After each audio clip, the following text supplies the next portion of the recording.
Buenos días a todos, un gusto saludarlos de nueva cuenta. Estamos por empezar esta segunda sesión de nuestra clase relacionada con las reglas comunes procesales a los medios de impugnación en materia electoral.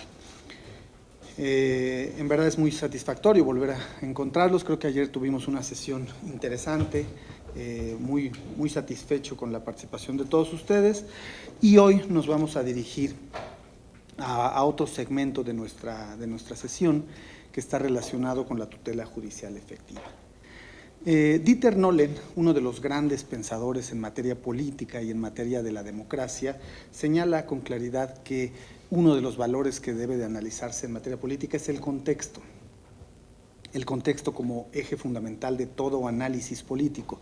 Y qué bueno que hoy esta sesión se esté dando en este contexto, en el que estamos viviendo el día de hoy en nuestra democracia, con propuestas interesantes de transformación en materia político y político-electoral. Sin duda alguna, la democracia mexicana vive un momento de transformación. Son muchas el mosaico de ideas que se están planteando para redefinir los sistemas electorales, mecanismos para arribar a que nuestra justicia electoral pueda ofrecer mayores expectativas democráticas. Y eso me parece muy sano. Y por eso me siento tan contento de estar hoy en esta sede del Poder Legislativo para poder seguir interactuando con ustedes el análisis de muchos de los patrones que hemos creado en la materia electoral. Y debemos hacerlo con mucha reflexión y sobre todo con mucha autocrítica.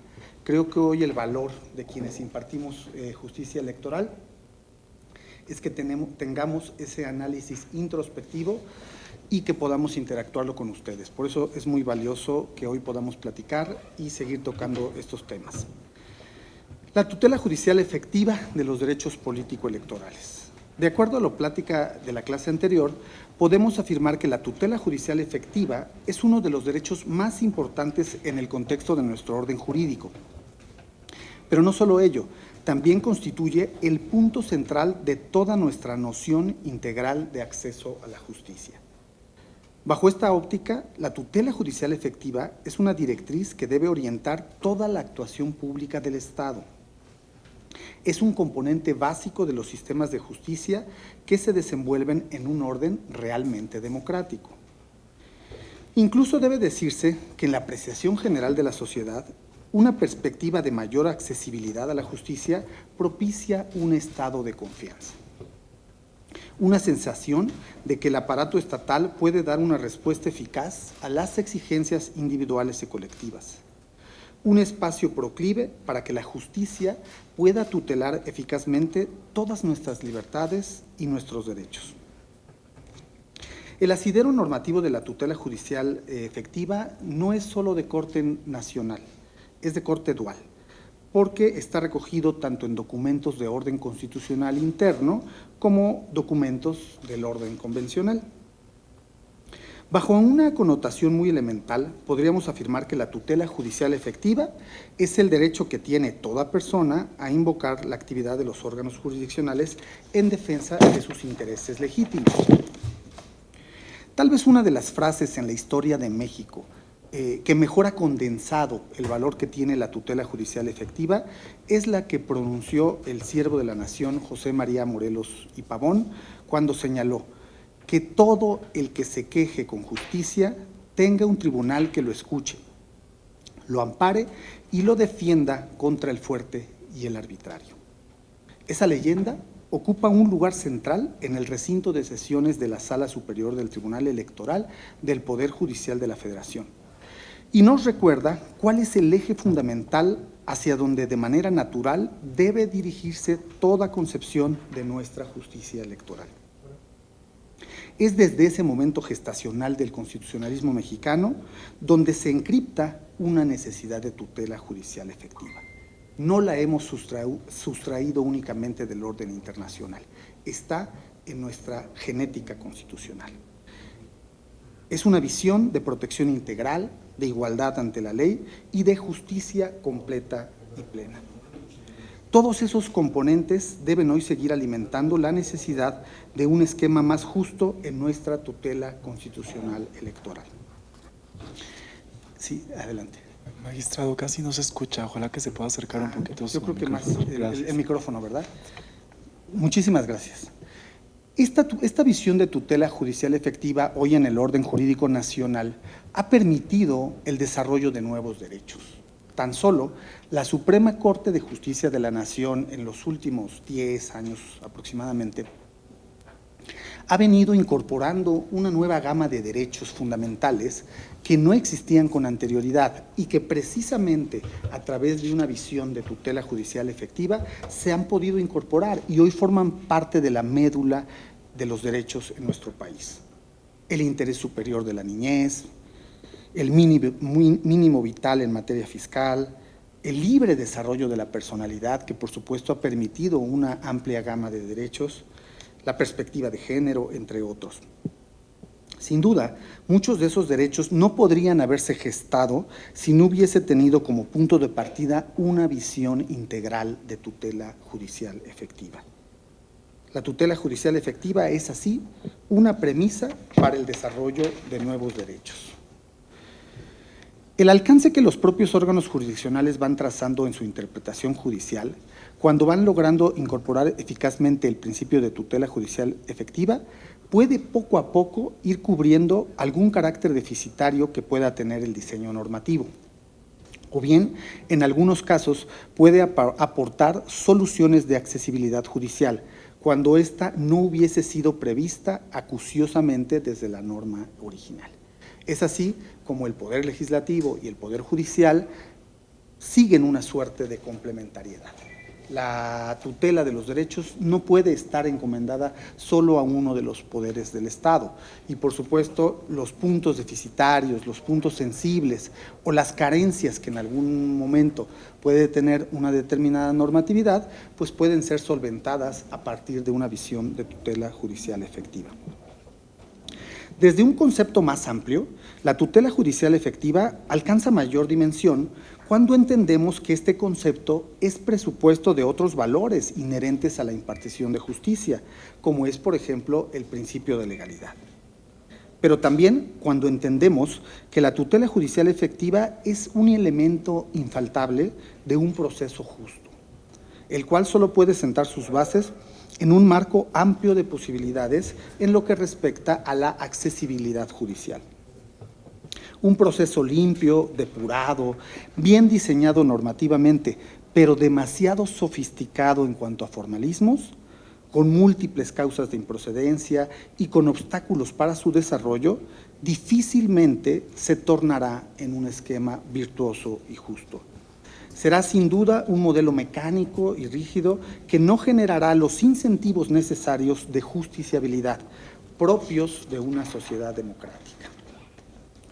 El artículo 25 de la Convención Americana sobre Derechos Humanos señala en su capítulo de protección judicial: toda persona tiene derecho a un recurso sencillo y rápido, o a cualquier otro recurso efectivo ante los jueces o tribunales competentes que la ampare contra actos que violen sus derechos fundamentales, reconocidos en la Constitución, la ley o la presente convención, aun cuando tal violación sea cometida por personas que actúen en ejercicio de sus funciones oficiales. Los Estados parte de la Convención se comprometen a garantizar que la autoridad competente prevista por el sistema legal del Estado decida sobre los derechos de toda persona que interponga tal recurso, a desarrollar las posibilidades del recurso judicial y a garantizar el cumplimiento por las autoridades competentes que toda decisión pueda ser materia del recurso correspondiente. Como pueden ver, la tutela judicial efectiva que constituirá la materia de nuestro análisis en la clase de hoy es sin duda un principio que debe seguir inspirando el actuar de todos los jueces. Vimos ayer y le dedicamos las primeras 2 horas a analizar a los recursos y a los medios de impugnación y a los requisitos procesales como garantías del sistema procesal. Pero también tenemos que entender que la valoración judicial también debe de inspirarse por otros patrones fundamentales. Decíamos ayer tutela judicial efectiva y debido proceso. Hoy nos enfocaremos un poquito más a esta tutela judicial efectiva. ¿Y por qué digo lo relacionado con el contexto que venía comentando?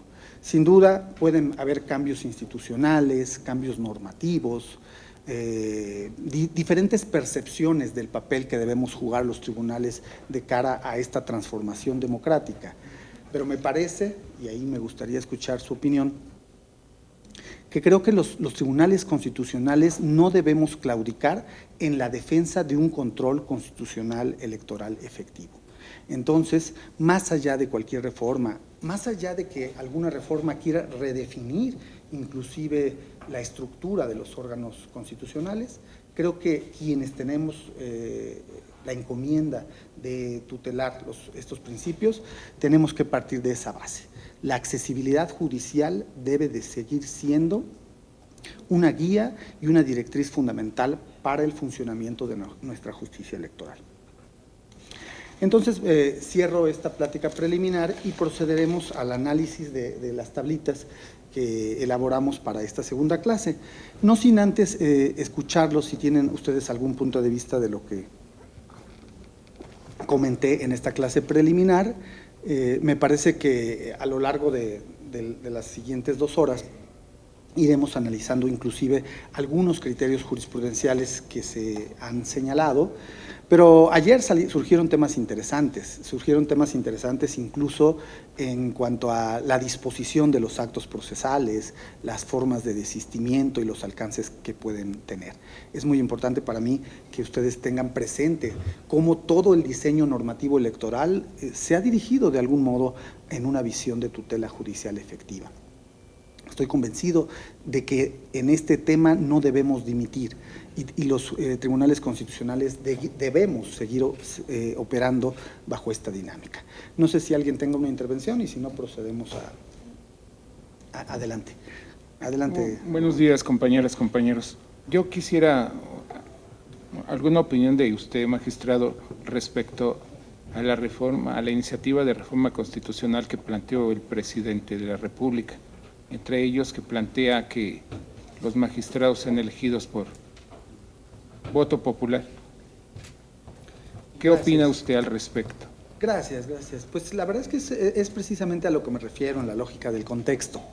Yo sigo celebrando con mucha gratitud el poder estar presente con ustedes esta mañana en un contexto de transformación política, ¿no? El que podamos nosotros como magistradas, magistrados, poder estar escuchando a gente como ustedes que participan en la creación legislativa y que nos escuchen a nosotros es ya de entrada sumamente valioso. Creo que debemos entender que la transformación democrática de nuestro país es algo natural. La democracia constitucional mexicana es una democracia joven, así lo concebimos. Y todas las propuestas que puedan plantearse me parece que son explicables en esa necesidad de encontrar un modelo de organización electoral y de justicia electoral más justo. Creo, atendiendo a la pregunta, que lo que no podemos hacer las magistradas y magistrados del Tribunal Electoral del Poder Judicial de la Federación es desviar nuestro principal deber. Y nuestro principal deber está de cara a una justicia electoral efectiva. Lo decía desde la clase de ayer, a una justicia electoral que forje de manera adecuada un control constitucional efectivo, que no pierda esa idea de ciudadanización, que es sumamente importante. No podemos convertir a la justicia electoral en un coto cerrado. Creo que tenemos que seguir entendiendo a la sociedad. Y por supuesto, tenemos que seguir en esa actitud de complementariedad con todos los poderes del Estado para encontrar las mejores fórmulas que nos lleven a una mejor justicia. Entonces, pues, la verdad es que yo sigo agradeciendo la invitación. Veremos cómo se desarrolla el avance de esa propuesta, pero creo que nuestra misión como magistradas y magistrados electorales es seguir teniendo este juicio crítico, reflexivo y poder interactuar con ustedes. Entonces, pues vamos a abordar un tema, uno de los tantos temas que ocupan la justicia electoral, que es la tutela judicial efectiva. Pero ¿por qué le quise poner tanto énfasis a la tutela judicial efectiva en esta clase? porque como lo veremos en las siguientes horas, a través de esta visión de tutela judicial efectiva, se han generado muchas figuras del derecho electoral, unas vinculadas con el interés legítimo, otras vinculadas con la representación, otras vinculadas con la posibilidad de candidaturas independientes, otras vinculadas con materia de género, comunidades indígenas. Y es lo que yo vengo a transmitirles. La materia electoral es sumamente amplia, tiene muchos segmentos de análisis, y si nosotros comprendemos que la justicia, que la tutela judicial efectiva debe irradiar todos estos parámetros, estoy convencido que llegamos a un puerto mejor. Vamos a ir analizándolas ahorita poco a poco, y yo creo que empezamos con las tablas, pero me voy a poner de pie para poder irlas comentando. Creo que está apagado. Ya está prendido. Vamos a ir viendo las tablitas que tenemos preparadas para la clase de hoy. Ayer no se podía estar de pie, pero ya ahorita estamos, ¿no? Entonces, uno de los aspectos que yo quiero comentarles, porque es un aspecto que está siendo adoptado primero por la Suprema Corte de Justicia de la Nación y ya lo hemos venido adoptando los tribunales electorales, es este control de convencionalidad ex oficio. Como platicábamos ayer, la reforma constitucional de 10 de junio de 2011, cabe decir que ya va un poquito más de una década de su implementación, ha permitido muchos aspectos. Ha permitido, por supuesto, el ensanchamiento de las normas que integran nuestro orden jurídico aplicable. No solo contamos ya con la Constitución, sino con la posibilidad de aplicar tratados internacionales de derechos humanos en materia electoral. Además de eso, la reforma constitucional introdujo con mucha claridad los principios de universalidad, independencia, progresividad, universalidad, individualidad, progresividad e interdependencia. Y fíjense, este último es muy importante. Los derechos humanos concebidos en el ámbito convencional adquieren, cuando ingresan a la materia electoral, la necesidad de una interdependencia con otros derechos. Y eso es muy importante, porque a diferencia de otros ámbitos normativos, cuando ingresamos en la materia electoral, lo que les comentaba ayer, muchos de los asuntos que nosotros resolvemos en materia electoral están inmersos en una lógica de contienda, en una lógica de competitividad natural entre partidos políticos, candidatos, candidatas, coaliciones. Entonces, la justicia electoral debe de ser sumamente cuidadosa cuando aplica criterios favorecedores de derechos humanos, pero encuentra la necesidad de respetar ese equilibrio natural que debe existir entre las partes. Y por último, lo que les comentaba también la mañana anterior, que es el tema de la cláusula pro persona, el principio pro persona que obliga a los juzgadores a otorgar la interpretación más amplia a favor de la persona. Este derecho es el que, como les decía, ha sido adoptado por la Suprema Corte y ha logrado emitir criterios muy importantes. Con relación al control convencional ex oficio en materia electoral, solo quisiera traer a cuentas un asunto que resolvimos recientemente en la Sala Regional Ciudad de México y en el que adoptamos, me parece que por primera vez, un ejercicio de control convencional ex oficio en el que, a pesar de que no se planteaba en la demanda, era importante tutelar un derecho. Como ustedes saben, y ahorita vamos a ver algunas causales de improcedencia, en materia de amparo y en materia electoral, una de las causales de improcedencia es la muerte del quejoso o del actor. Pero fíjense qué acontecía en este caso. Como ustedes saben, en la materia electoral, en la lógica del ejercicio y desempeño del cargo, se han tutelado el pago de dietas y remuneraciones como parte de ese derecho político electoral a ser votado.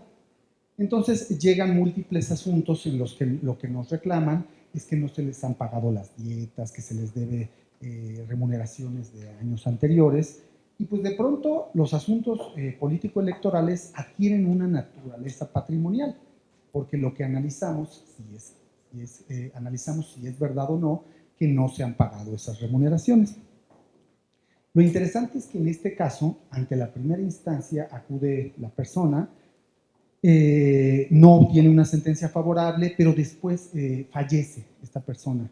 Y entonces la interrogante que se nos presenta ya en la instancia ante sala regional, la demanda es presentada por otra persona que también estaba en las mismas condiciones, contra las mismas autoridades y con un acto relacionado, pero lo interesante era si podíamos abordar el análisis de esto a pesar de la que persona ya había fallecido. Cabe decir que no traíamos un planteamiento que cuestionara la causal de sobreseimiento utilizada en la instancia original. Y por supuesto, desde una visión, ahorita vamos a abordar el tema de la suplencia y el tema de la causa de pedir, pues en estricto sentido no podría haber sido analizado.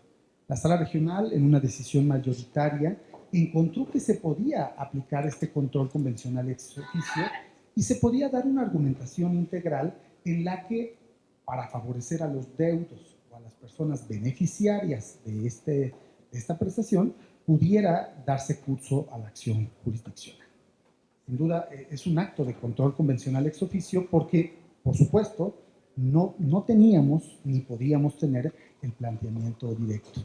Pero son asuntos sumamente interesantes porque en estos asuntos los tribunales constitucionales, los tribunales electorales aportan un ejercicio de interpretación válido.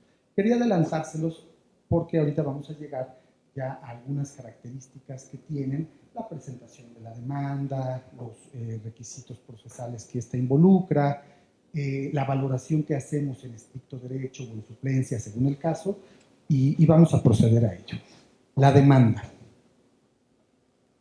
Siguiendo al procesista germano Wilhelm Kisch, así como la sentencia es el acto más relevante de los tribunales, el acto más importante de las partes es la demanda, ya que constituye la petición de justicia.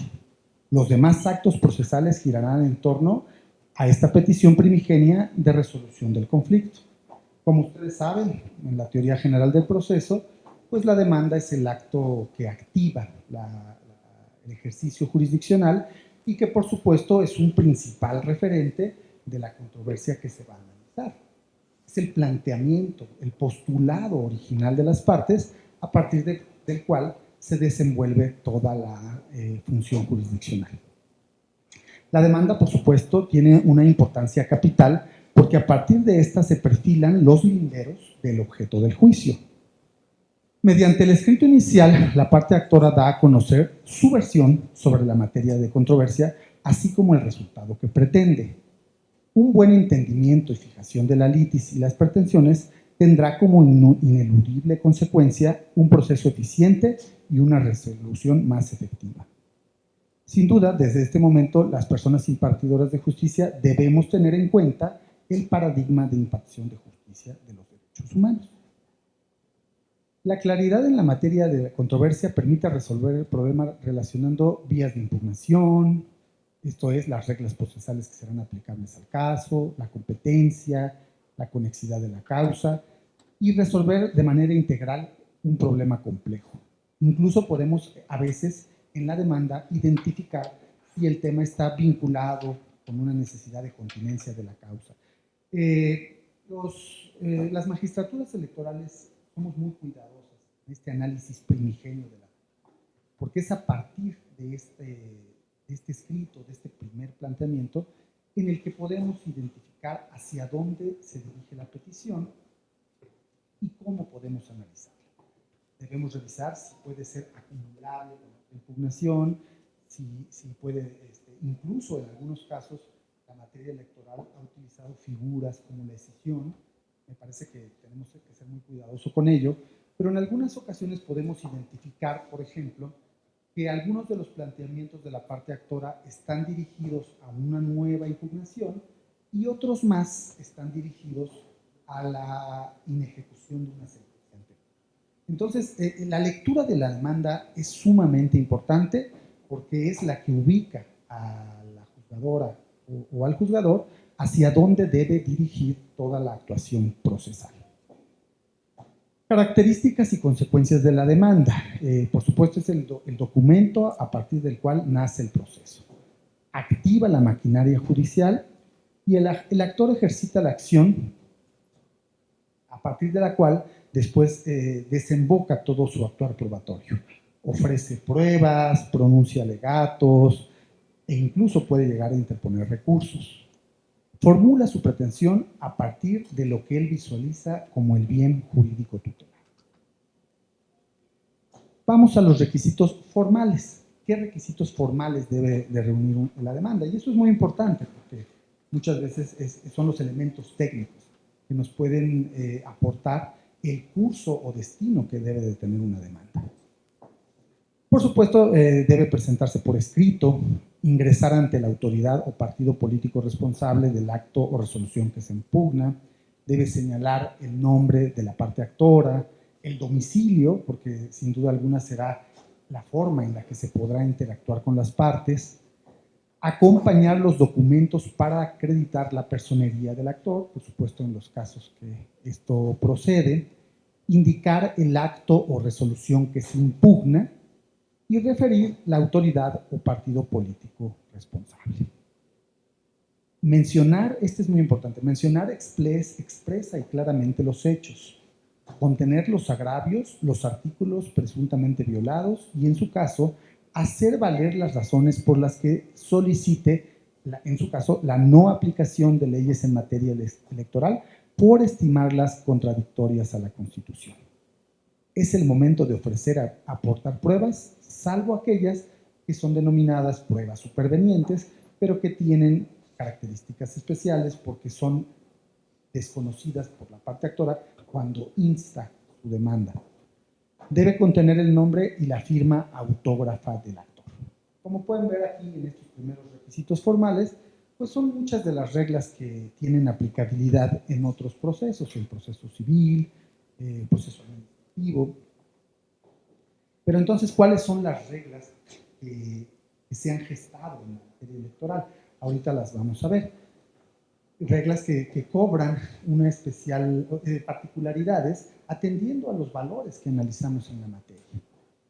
Presupuesto procesal analizable de oficio en cualquier momento es la representación o personería.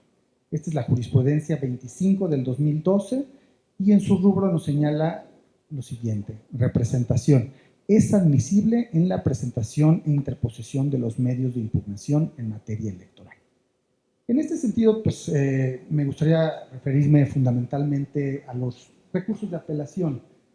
Nosotros, como magistradas y magistrados, pues tenemos muchos asuntos que están involucrados con el actuar de partidos políticos. ¿Y cuáles son las reglas que hemos utilizado para la procedencia y para la representación adecuada de un partido político? Pues muchas veces que tengan la representación acreditada ante el Instituto Nacional Electoral o ante el OPLE que corresponda. Eso ha sido importante.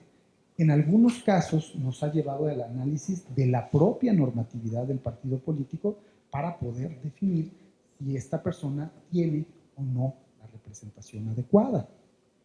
Esto, por supuesto, ha generado algunos debates interesantes porque uno pensaría que una persona que ya tiene reconocida la representación de un partido político, pues no tendría por qué dudarse de su representación si no la acredita en ese expediente. Creo que una de las ideas que puede ser muy útil es que contemos con un registro más claro de qué personas participan con la representación de un partido político. Desde mi punto particular de vista, creo que es un poco delicado que en temas de representación de partidos políticos se extienda una controversia tan amplia. Deberíamos contar con un registro mucho más claro de las personas que participan en los partidos políticos. Pero el cuidado obedece fundamentalmente a que a veces en los partidos políticos también se tienen intereses opuestos. Y un segmento del partido político puede estar interesado en la interposición de un medio de impugnación y otro segmento puede estar muy interesado. Entonces, eso es lo que ha venido pasando. A los tribunales constitucionales, pues, nos llega la definición y tenemos que tomar una decisión al respecto. Y, por supuesto, en la mayoría de los casos, pues, se ha logrado privilegiar la tutela judicial efectiva, pero con el cuidado correspondiente, porque, como les digo, a veces los intereses, incluso al seno de un partido político, pueden ser distintos. Perspectiva jurisdiccional de los requisitos, por supuesto, favorecimiento de la acción y justicia electoral sustantiva. Vamos en esta primera jurisprudencia 3 que ustedes ven en pantalla, podemos ver lo siguiente. Agravios. Para tenerlos por debidamente configurados, es suficiente con expresar la causa de pedir. Como podemos ver, y esto no es nuevo, más bien no es propio nada más de la materia electoral, los medios de control constitucional a veces establecen algunos que se rigen por el principio de estricto derecho y otros más que se rigen por el principio de suplencia, por las posibilidades que debe de tener el juzgador para suplir los agravios, a veces en ausencia total, de los planteamientos que hacen las partes. Por ejemplo, ustedes recordarán en el juicio de amparo, hay una suplencia a favor del reo en materia penal. En materia agraria es una suplencia total para los núcleos o comunidades ejidales. En materia laboral la suplencia se da de manera disímil, porque es absoluta para el trabajador y no así para la parte patronal. Y son algunas de las variables. En materia electoral es similar. El artículo 23 de la Ley General del Sistema de Medios de Impugnación nos dice con claridad en cuáles medios de impugnación puede existir suplencia y cuáles otros no tienen esa característica. Por ejemplo, el juicio de revisión constitucional electoral es un medio en el que no tiene cabida esa figura de suplencia, por razones obvias. Generalmente quienes contienden en esa lógica son partidos políticos que no deben, en estricto sentido, contar con ese favorecimiento. A diferencia del juicio de la ciudadanía, en el que en muchas ocasiones quienes lo ejercen pues son integrantes de pueblos o comunidades indígenas, que no cuentan con toda esa solvencia para poder elaborar adecuadamente sus agravios. Y entonces ahí la legislación le otorga a los tribunales la posibilidad de ejercer una suplencia a favor de la parte que plantea la demanda. Eso me parece que es importante. Desde algún punto de vista alguien diría, pero es que eso es desequilibrio procesal. ¿Por qué a una parte se le puede favorecer con suplencia y por qué a otra no? Sin duda alguna es un tema muy interesante, pero yo soy un convencido que hoy uno de los atributos, uno de los grandes valores que tiene la justicia electoral es que ha sabido identificar situaciones de desigualdad, situaciones de disparidad. A través de este entendimiento, la materia electoral ha forjado varias perspectivas de tutela mundial. Contamos con perspectiva de género, por supuesto que ustedes la conocen. Contamos con perspectiva intercultural, en la que se favorecen a personas o integrantes de comunidades indígenas. Se han desarrollado algunas perspectivas para tutelar de manera especial a adultos mayores. Y en general creo que el derecho electoral ha sabido asimilar o entender esas diferencias naturales que tiene que existir en un proceso. No sé si alguien tenga un comentario sobre este tema. ¿Les parece adecuado esta distinción procesal o la encuentra? Bueno, si alguien quiere comentarlo, adelante. Es un tema interesante, cómo en el ámbito del derecho procesal puede haber un tratamiento distinto a una de las partes, un tratamiento a otra, ¿verdad? Pero tiene, por supuesto, una justificación o explicación. Adelante. Muchas gracias, magistrado. Buenos días. Perdóname un poco ronco. A mí se me hace adecuado que exista esta posibilidad de dar a ciertos sectores o a ciertos actores la posibilidad de una suplencia de la queja, inclusive de las comunidades indígenas una suplencia total. Eso creo que es adecuado para distinguir. Lo que me ha generado a mí cierta inquietud es, por ejemplo, este criterio, no sé cómo va así, en el sentido de que respecto a los agravios, que basta la causa de pedir. Ello, entiendo, se sin distinción. O sea, inclusive yo puedo expresar en un juicio de revisión constitucional agravios y con la pura causa de pedir, pues me va a interpretar la demanda o el de juicio.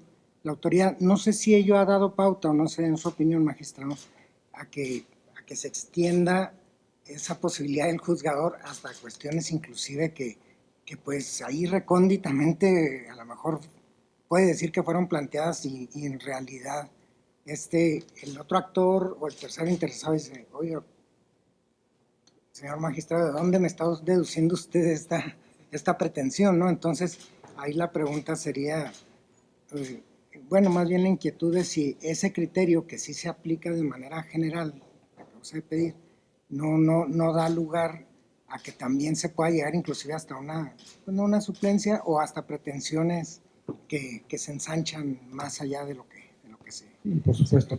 Muchísimas gracias. Pues sin duda alguna, una primera reflexión sobre el tema es que la causa de pedir, como usted la menciona, no tiene sustento legal. Es decir, no fue concebida como una variable en el orden legal y ha sido objeto de desarrollo jurisdiccional a través de jurisprudencia, ¿verdad? Pero eso, como les digo, no solo en materia electoral. Desde el amparo, la figura de la causa de pedir se forja a través de las decisiones constitucionales. No está concebida como una hipótesis legal, precisamente por eso, por la dificultad que tiene establecer una regla que aplique a todos los casos, ¿no? Las reglas únicamente se limitan a decir dónde se ejerce la suplencia y dónde se aplica el estricto derecho, y queda ya en el ámbito del juzgador o juzgadora revisar minuciosamente el contenido de la demanda.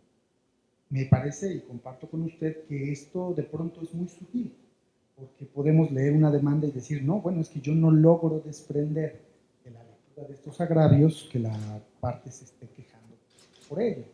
Y lo puede leer otra persona y decir, no, yo sí lo detecto, porque logro entender, a lo mejor no de la lectura de un párrafo, sino de la visión integral de la demanda, que está inconforme con esta actuación de determinado órgano, ¿no? Entonces, sin duda alguna, ese es un terreno fino en donde las magistraturas tenemos que ser sumamente cuidadosas cuando asumimos que se está presentando la causa de pedir. Miren esta segunda tesis. Dice la jurisprudencia 4 del año 99. Medios de impugnación en materia electoral. El resolutor debe interpretar el curso que los contenga para determinar la verdadera intención del actor. Aquí hay un mandato de interpretación, un mandato que nos obliga a desentrañar la real intención de la persona que está planteando la demanda. Esto, por supuesto, está inspirado en una lógica de tutela judicial efectiva, porque si no existiera esta tesis, no habría ni siquiera ninguna posibilidad de interpretar. Sería definitivamente nada más un ejercicio de contraste, revisar la demanda, y si no dice con todas las letras la parte que quiere impugnar, sería indudable. Yo en lo personal, y atendiendo a esta inspiración de tutela judicial efectiva, creo que sí es conveniente que haya una posibilidad de desentrañar la real intención de la parte actora. Creo que esta tutela judicial efectiva también tiene una finalidad epistemológica, es decir, los tribunales deben buscar, entre otras cosas, arribar a la verdad. Y en muchas ocasiones la textualidad, el uso del lenguaje puede para unas personas dar una idea de que no está el planteamiento y para otras una perspectiva de que sí se está formulando esa inconformidad. Por supuesto, es un terreno delicado en el que las magistraturas tenemos que ser sumamente cuidadosas. La forma de cómo explicamos que se actualiza la causa de pedir. Pero sin duda alguna es una muy, muy buena pregunta. Muchas gracias. Luego vemos aquí la jurisprudencia también ya muy viejita, del 2 del 97, que dice juicio de revisión constitucional electoral, interpretación del requisito de procedencia.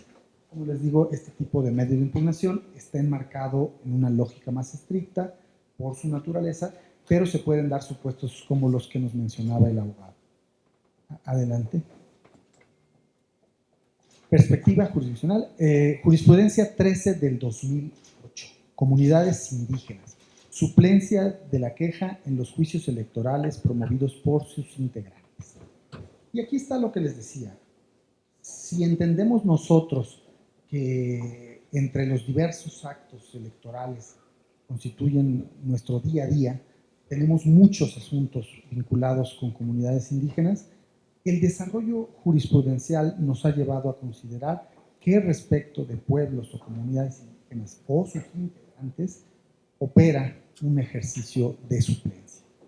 En este sentido, pues es bastante entendible, bastante comprensible, porque cuando una demanda no comprende todos los aspectos, pero es patente que se está inconformando con un determinado acto, el resolutor puede abordarlo a través de una óptica más. Me parece que en el caso de comunidades indígenas es absolutamente entendible. Ojo, ¿quería comentar algo? Rápidamente, mi estimado magistrado. Sí. En relación al tema de comunidades indígenas, obviamente es un grupo muy reducido de la población, están entre 5 millones de habitantes, me parece, más o menos.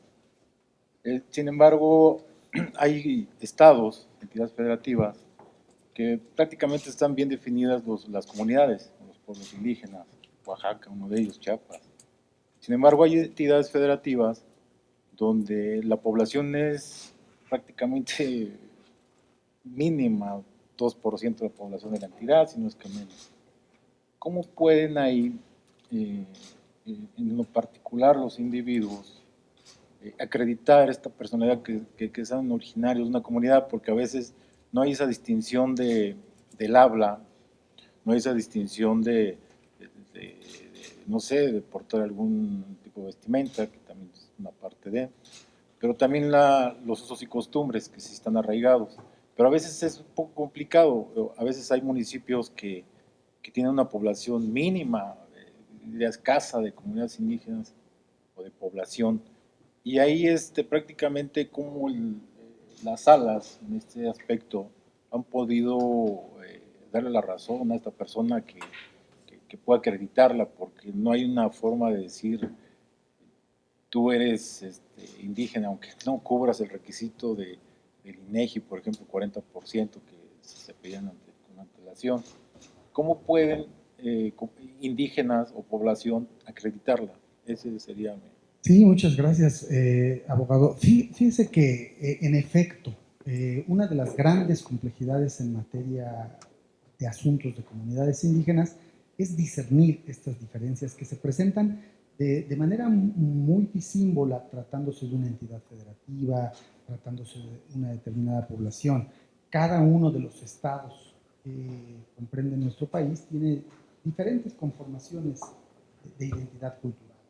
Y entonces, pues, de pronto las reglas son muy complicadas. Me parece, y ahí me atrevo a decirlo, que hoy también necesitamos un desarrollo normativo más amplio en esto. Por ejemplo, a través de la jurisprudencia se han incorporado la posibilidad de realizar antropológicos, acudir a la idiosincrasia natural de una comunidad, allegarse de la información que emana desde los propios senos de esas comunidades para desentrañar cuáles son sus verdaderos costumbres, cuál es la visión que tienen de sus sistemas normativos internos. Y a veces el juzgador tiene una perspectiva lejana a esa circunstancia. A veces al juzgador o juzgadora no tiene la potencialidad de conocer a ciencia cierta cuál es la verdadera naturaleza de una comunidad y cuáles son precisamente esa visión interna de su orden normativo.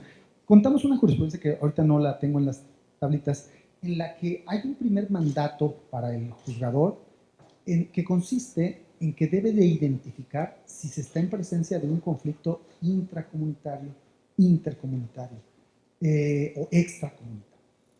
Y muchas ocasiones tenemos en ambas partes a grupos y comunidades indígenas en colusión.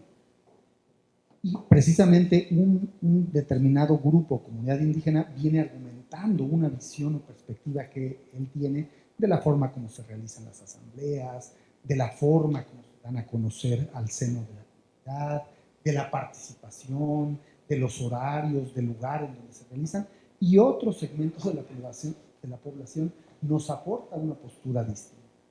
Son asuntos de altísima complejidad que a nosotros, pues, sí nos es necesario acudir a fuentes originales, a la visión real de las autoridades tradicionales, ¿no? Entonces son asuntos muy complejos. Yo creo, me atrevo a decirlo, que hoy convendría ya un desarrollo normativo en esta visión de reforma que se está planteando. Me parece que no deberíamos dejar de lado la necesidad de generar un capítulo específico que trace reglas claras respecto de cómo debemos conducirnos en estos casos. Porque la pregunta del abogado es sumamente importante. ¿Cómo le vamos a suplir a alguien que en realidad no forma parte real de una comunidad indígena? Eso puede generar un desbalance. Ustedes saben que hay también una regla de autoadscripción que está inmersa también en la lógica de tutela judicial efectiva y que, por supuesto, está basada en una presunción, y una presunción de orden constitucional. Está fincada en el artículo 2 constitucional y nos dice que cuando una persona se ostenta con la calidad de indígena, trae esa presunción a su favor. Ese es el mandato constitucional original y, por supuesto, cuando uno lo revisa a la luz del artículo 2 constitucional, entiende que es un mandato sumamente objetivo y sumamente necesario.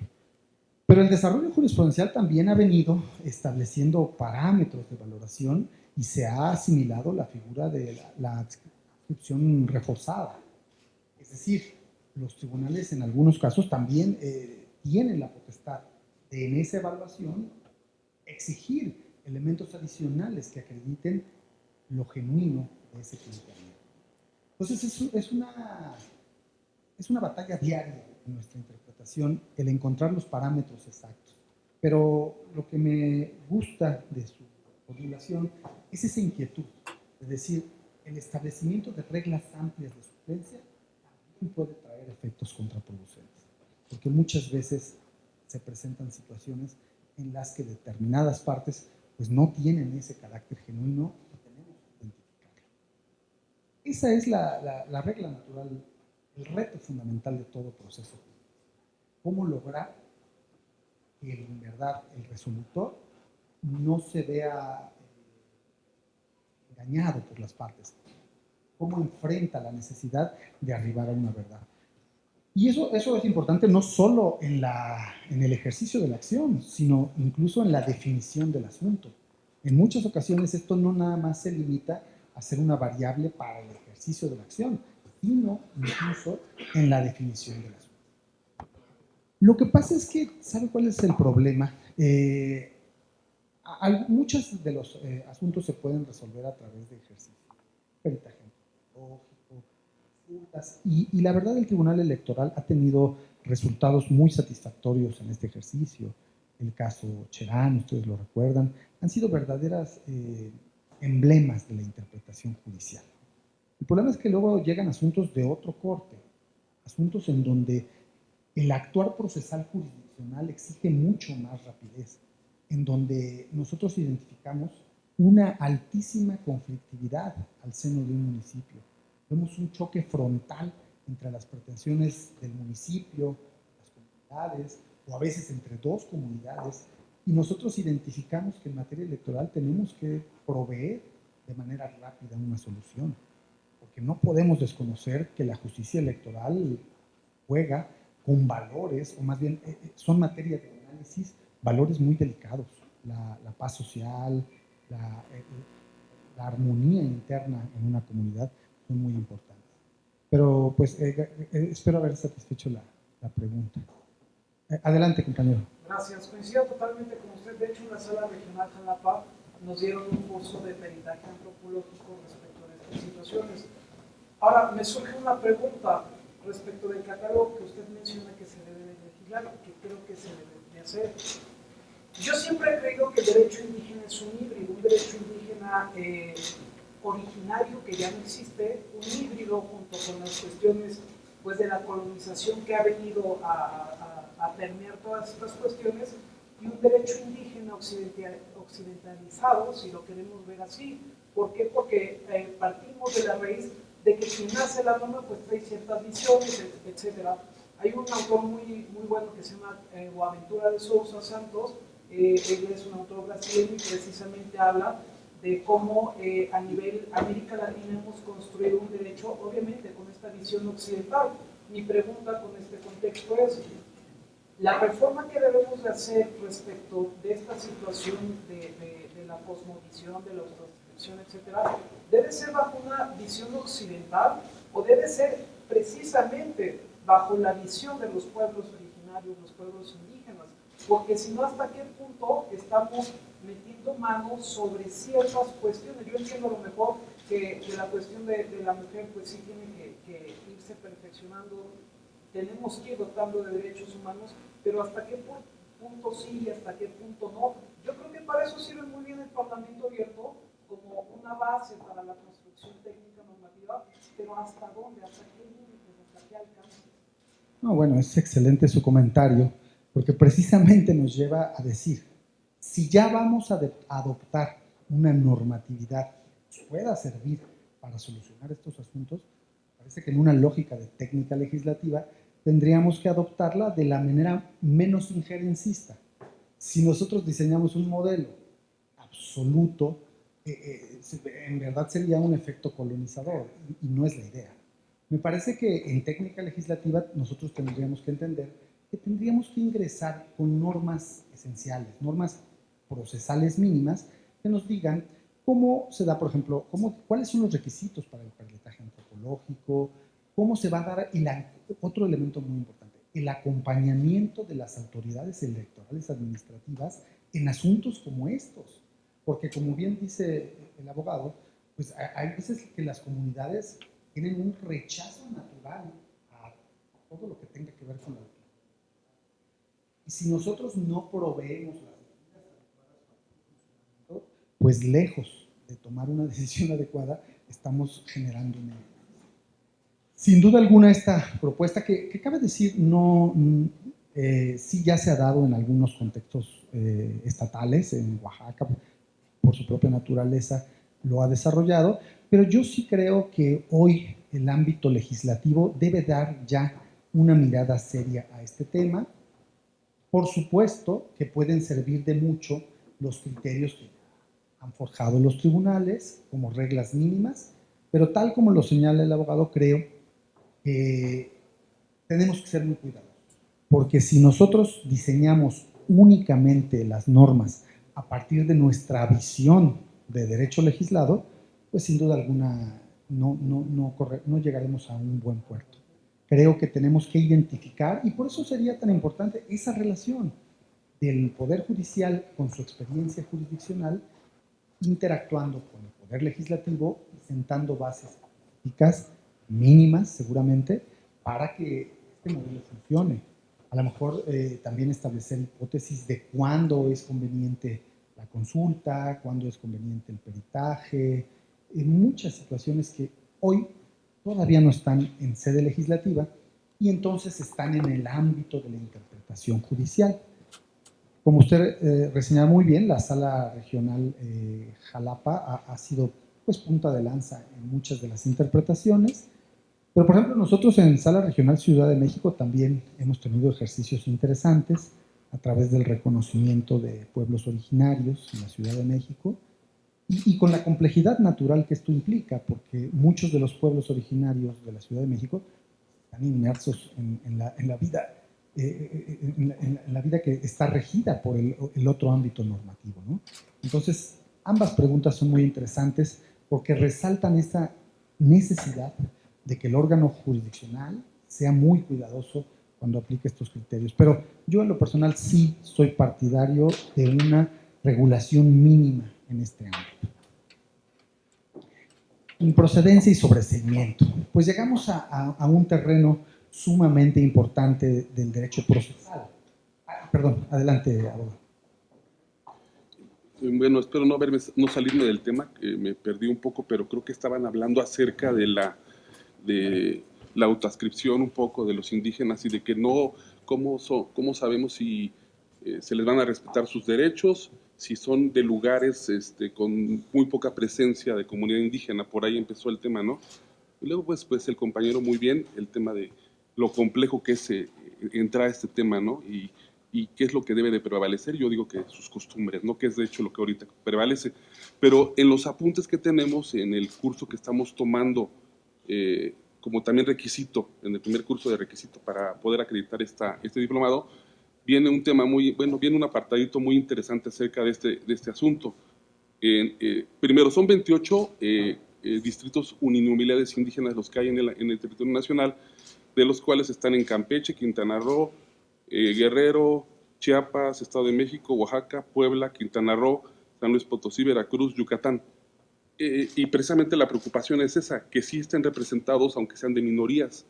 Entonces aquí el apunte es el apunte de la unidad, creo 3 o 4, 2 o 3, el 2 más bien, perdón, nos refiere toda esta información y acerca de la autoadscripción habla de que los partidos políticos tienen la obligación de asegurar que sí son de la comunidad, estas personas que postulen, y habla ahí de que tiene que acreditar trabajo comunitario, conocimiento en la comunidad, o sea, una serie de requisitos para que sí no resulte que después sea alguien que, como ha habido casos, no lo sean y se ostenten como de comunidad indígena.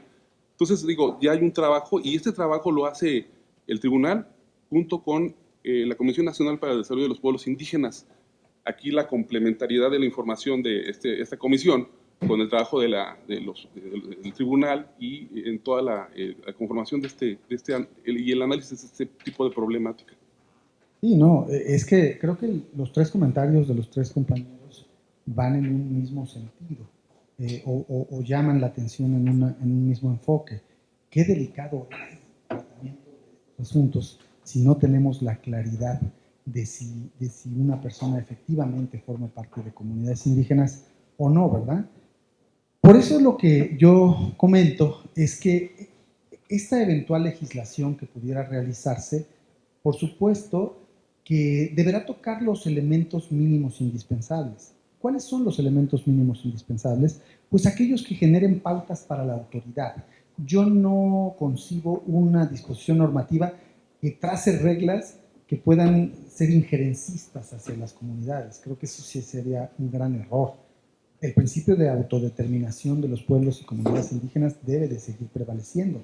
Lo que será muy conveniente es que a través de la experiencia jurisdiccional, a través de todo lo que nos ha dejado antropológica y sociológica la experiencia jurisdiccional y el acercamiento que tenemos con otras autoridades, pues se establezcan reglas elementales de actuación.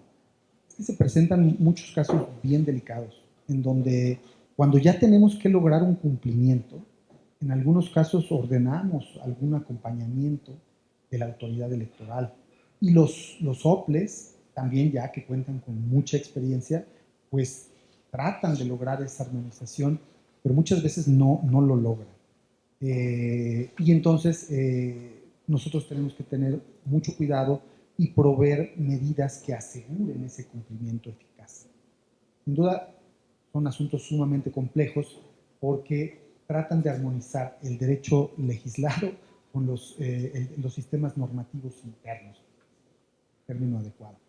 Creo que estamos en una lucha constante, pero yo sí vería bien una reglamentación, una normativización mínima que no vaya a incurrir en una asimilación forzada de las comunidades, que es lo que nos ha trazado el ámbito interamericano de derechos humanos.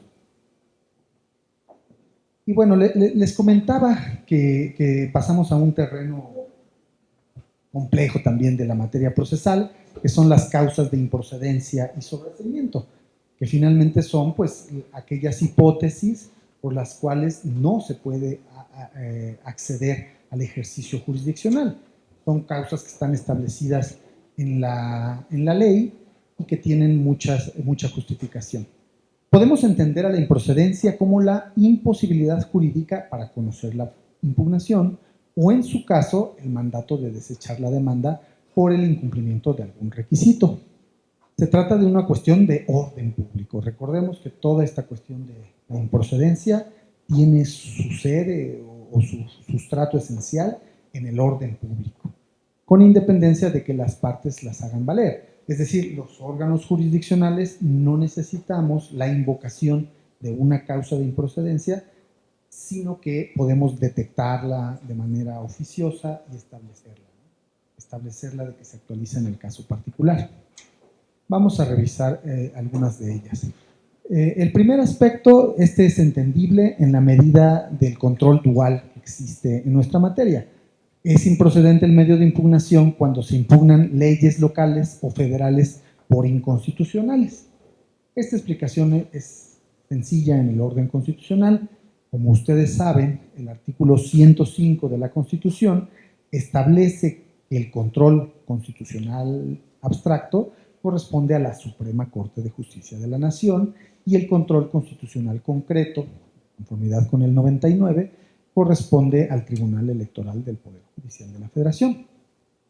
Para mí, este control dual de la Constitución sigue siendo muy útil porque concede a la Suprema Corte de Justicia un primer ejercicio en el que revisa integralmente la constitucionalidad de las normas. Incluso en este procedimiento se pide la opinión al Tribunal Electoral, que con su experiencia aporta un posicionamiento y después se resuelve la constitucionalidad o no de una determinada ley electoral y ya en su aplicación concreta procede ante el Tribunal Electoral, pero no es procedente el medio de impugnación cuando se está impugnando el contenido esencial de la ley. Si fuera procedente este medio, pues habría un choque competencial porque estaríamos viendo cuestiones que le corresponden originalmente a la Suprema Corte. Cuando se pretendan impugnar actos o resoluciones que no afecten el interés jurídico del acto. Esta cláusula, digamos así, es sumamente importante, tiene su origen en un traslado del juicio de garantías, del juicio de amparo, y pues por supuesto que identifica la necesidad de que la parte que acude a la instancia judicial se vea realmente afectada en su interés, ¿verdad? Aquí cabe decir que la tutela judicial efectiva ha permitido en algunos casos extenderlo al interés legítimo. Adelante, compañero.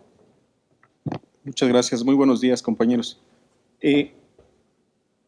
¿Existe dentro del marco jurídico de la ley general y las legislaciones locales en los códigos el financiamiento público para los partidos políticos y se divide en gastos ordinarios, permanentes y actividades específicas? Esas actividades específicas incluyen capacitación y desarrollo para la paridad a favor de la mujer. Se entiende que es un derecho, si bien el financiamiento no es un derecho humano, sino es un medio para lograr que el derecho humano se desarrolle,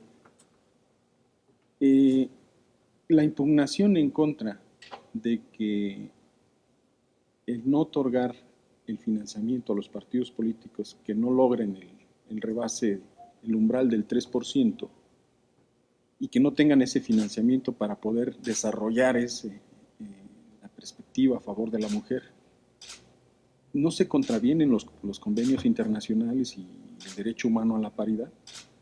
Y la pregunta concreta sería, esta causal que acaba de mencionar cuando se impugnan leyes locales, si se impugna en la primera, en el inciso A, si se impugna de que se estaría contraviniendo tanto la Constitución como los convenios a favor de la mujer en cuanto a paridad de género, estaríamos limitando que los partidos políticos como entes de interés público desarrollen esas actividades con una mejor eficacia, una mejor eficiencia.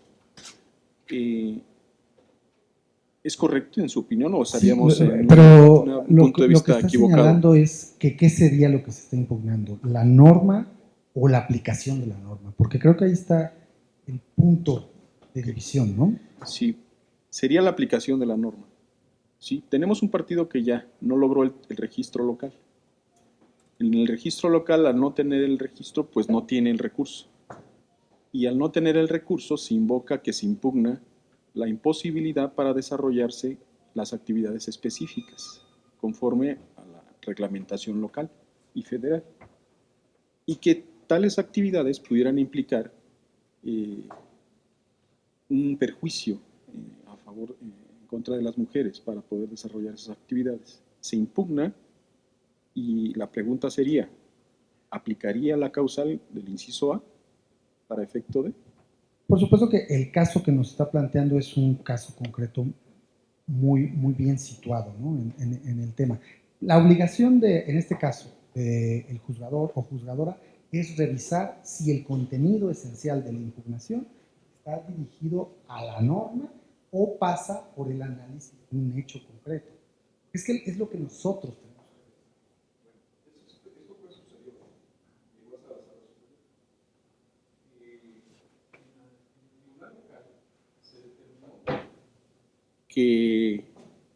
Que sí tenía sustento en cuanto a que fue vía consulta, vía pregunta al Consejo General. Es importante, el elemento de la consulta.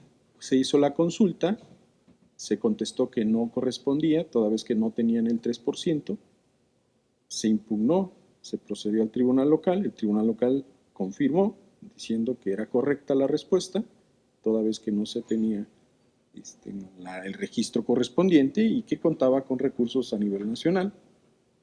Y en la sala regional, en la sala superior, pues ya sí definitivamente dijeron que no se les daba pauta en razón de que estaba dentro de una causa. Ya. Pero fue vía consulta, no fue un caso concreto que haya sucedido en una actividad de desarrollo del partido político, ¿no? Claro. Es un terreno muy fino para mí efectuar un pronunciamiento de esto porque la verdad los casos siempre son distintos. Pero cuando introdujo el elemento de la consulta, me parece que es el elemento que da una situación jurídica diferente. Por supuesto que ¿en qué consiste el ejercicio de la consulta?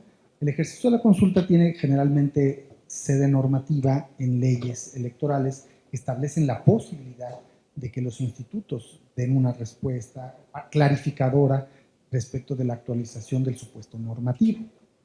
Y bueno, cuando se ejerce una consulta, por supuesto que procesalmente ya consiste en un acto distinto al de la norma. En muchas ocasiones la respuesta puede ser prácticamente la reiteración de la norma, ¿no? Entonces creo que ahí el juzgador debe de revisar muy bien si la respuesta que se está dando forma parte del contenido esencial de la norma o tiene una entidad autónoma distinta para que sea susceptible de tutela jurisdiccional electoral. Ese es un punto muy interesante, ¿no? Aquí, independientemente de que si era correcta o no la impugnación, creo que la tutela judicial efectiva aplicó bien y se impuso ante una pretensión de un partido político que quiere, pues por decirlo de alguna manera, obtener... Preconstituir. Lo que se llama en el argot de litigio, preconstituir. También ese cuidado debemos de tener. En muchas ocasiones alguna instancia puede preconfigurar un acto precisamente para que se traslade el contenido de la ley a un determinado acto concreto, ¿verdad? Entonces, esa es la sutileza que tenemos que cuidar. Si en verdad se está desplegando un acto preconstitutivo del acto reclamado, o bien es genuinamente una impugnación a la norma. Ese es un tema muy interesante. Afortunadamente existe la jurisprudencia de la que ya les hablaba, que permite al juzgador desentrañar la real intención de la parte actora, ¿no? Entonces, por lo que detecto, usted estuvo de acuerdo en que se considerara la improcedencia del resultado de la consulta. Sí, estuvimos de acuerdo, pero no deja de ser una realidad de que al disminuir los recursos se disminuye también la posibilidad de desarrollar actividades. No olvidemos que las actividades específicas no solamente son las actividades de dar informes al Consejo General o al Instituto Nacional Electoral o a los consejos locales, ¿no? Sí, significa de hacer reuniones, capacitaciones, publicaciones, el desarrollo de actividades específicas para el desarrollo de la paridad a favor de la mujer. Entonces, esa disminución de recursos en algún momento sí es una causal y que sí podría ser un caso concreto, solo que habría que realizar ese acto o generarlo para efecto de poder invocar esa violación. Pero fíjese qué interesante, porque este acto, así como lo cuenta, tiene una bifocalidad. Por un lado está el ejercicio o el cumplimiento de un fin público que corresponde al partido, ¿no? O sea, este es un ángulo. El partido está cumpliendo con los fines que están encomendados constitucionalmente y desarrollados legalmente. Y por otro lado hay un beneficiario de ese proyecto que también puede estar indirecta o directamente afectado, ¿verdad? Entonces, ese es un gran tema en la materia electoral. Estamos de cara a aspectos que tienen una naturaleza pública y otros que tienen una variable de beneficio privado. Esa es la destreza jurisdiccional con la que nos debemos conducir. Pero ya lo decíamos ayer, ahorita no está presente el otro abogado, lo que debemos cuidar los órganos jurisdiccionales es que las decisiones que tomemos sean siempre las mismas. Y ahí emerge una lógica de congruencia jurisdiccional. Nosotros tenemos que revisar el caso concreto, establecer una respuesta y a partir de eso después ser sumamente congruentes, porque la dinámica política hace que en algún momento venga un determinado partido político haciendo un planteamiento y a veces ese mismo planteamiento es a la inversa de ese partido político. Y entonces creo que el único ámbito de defensa con el que contamos las y los juzgadores es esa congruencia, esa necesidad de una consistencia total en nuestras decisiones. Pero bueno, pues muchas gracias por haber traído el punto concreto. Gracias. Estábamos entonces en el interés jurídico que, como en otras materias, ha evolucionado y ha transitado a la posibilidad de interés jurídico. ¿Qué se ha logrado con el interés legítimo? Que el análisis sobre la afectación a una persona o parte en un juicio no se reduzca a la actualización concreta y a la titularidad específica del derecho, sino a formar parte de un grupo o conglomerado que es beneficiario de ese derecho. A través del interés legítimo, pues, por ejemplo, algunos ejercicios de favorecimiento de comunidades indígenas pueden verse beneficiados. A mí me parece muy útil que la materia electoral explore las vías de interés legítimo. Me parece que si la materia electoral se constriñera exclusivamente al interés jurídico, podría perder mucha de su fuerza y sobre todo de su espectro de tutela. El inciso C, que se hayan consumado de un modo irreparable o que se hubiesen consentido expresamente los actos. Estas las identificamos bien. La irreparabilidad del acto se da en muchos casos por esta sucesión de etapas electorales que cuando ya transitan a otro momento pues ya no son susceptibles de ser accionadas, o bien cuando las partes hayan consentido expresamente el acto, hayan hecho una manifestación explícita de que están de acuerdo con su sentido. Aquellos contra los cuales no se hubiese interpuesto el medio de impugnación respectivo dentro de los plazos señalados en la ley. Este es el consentimiento tácito, que no es más que un traslado de otros medios de control constitucional y obedece a que las partes no interponen el medio de impugnación en el momento correspondiente. Ayer emergían dudas muy interesantes respecto de la certeza, respecto de si esta tutela judicial efectiva puede trastocar el principio de certeza. También es muy interesante. Nosotros, obvio, a la certeza electoral la tenemos consagrada como uno de los elementos fundamentales de valoración. Y esto creo que es en cualquier materia, ¿no? El hecho de que una situación jurídica que ya ha adquirido firmeza pudiera ser objeto de un análisis posterior, me parece que lo que genera es inseguridad jurídica. Pero por supuesto, como lo ha venido mencionando el abogado, pues pueden haber supuestos en los que la certeza jurisdiccional no es tan clara.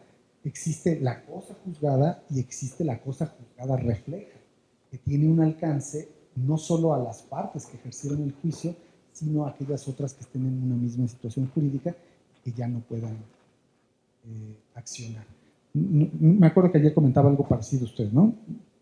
Sí, En particular ahí, lo que yo traté de dar a conocer es que esos derechos de que el término se feneció y tú no lo impugnaste en su momento, es correcto. No hay duda de que es improcedente. Pero de acuerdo a las circunstancias de la realidad en que se haya otorgado o que se haya generado. Un ejemplo. En el Instituto Nacional Electoral, Salud, se emite un acuerdo donde se determina la paridad de género y la determina por criterios federales, por competencia federal. Y las entidades locales hacen su registro de candidaturas, pero ya dan por sentada que la paridad de género ya está acreditada. Entonces, si en lo federal no se impugnó el acuerdo federal y en la local se emite un acuerdo para registro de candidaturas y dan por avalado ya, soportado todo, que la paridad se cumplió, el partido político local tiene la posibilidad, al no haberse hecho en lo federal, poderse dar en lo local. ¿Por qué? Porque resulta que esos criterios tienen vicios de origen. Por decir algo, se necesitan 8 votos de los consejeros y solo se emiten con 7. Un ejemplo. Que se debió de haber publicado en la entidad federativa dichos criterios en el periódico oficial y no se publican. Que porque el término que se había dado se feneció, pero fue culpa del promovente, el que no cumplió con su deber.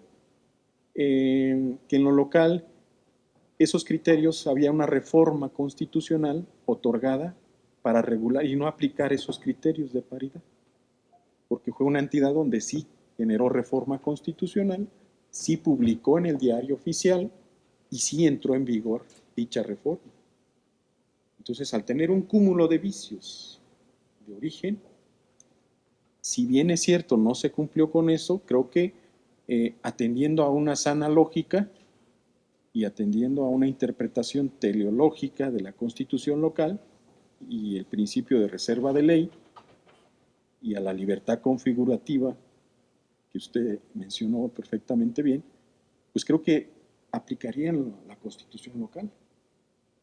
Sin embargo, se deja de observar todas esas violaciones, todos esos vicios de fondo y simplemente se invoca a decir no aplica porque se te feneció el término. Sí, es correcto, certeza, derechos adquiridos, improcedencia y demás, pero hay un cúmulo de vicios. Y a qué voy también es que en el caso de los procedimientos especiales sancionadores, ya hubo reiteración de criterios donde se dice que cuando se hacen actos subjetivos de los 3 elementos, personal, temporal y subjetivos, donde hay equivalentes subjetivos, donde dicen reiteradamente publicaste, hiciste radio y televisión, hiciste programas vulnerando el derecho al posicionamiento político para generarte un beneficio en el momento de la votación, y el tribunal, la sala superior, claramente dijo, sí es cierto. O sea, no obstante que no lo hizo una vez, lo hizo 10 veces o 5 o 10, infinidad de veces, en perjuicio de la norma, del cumplimiento de la norma. Pues, por lo tanto, sí se configura la sanción en contra de y pierde su candidatura. O sea, hay formas de cómo poder lograr ese tipo de razonamiento. La verdad es que el tema de la certeza en oposición al de tutela judicial efectiva siempre se vuelve sumamente interesante. Yo solo, en cuanto a esta causal del acto consentido tácitamente, solo resaltar que yo trato siempre de no verla como una sanción a quien no combate, sino simplemente en una necesidad de privilegiar la certeza. Es decir, no es que te sancione yo porque no impugnaste algo. No es una disposición que tenga un carácter sancionatorio, de decir, es que no ejerciste. No estamos juzgando a la persona. Estamos operando una causal de improcedencia en un afán de certeza.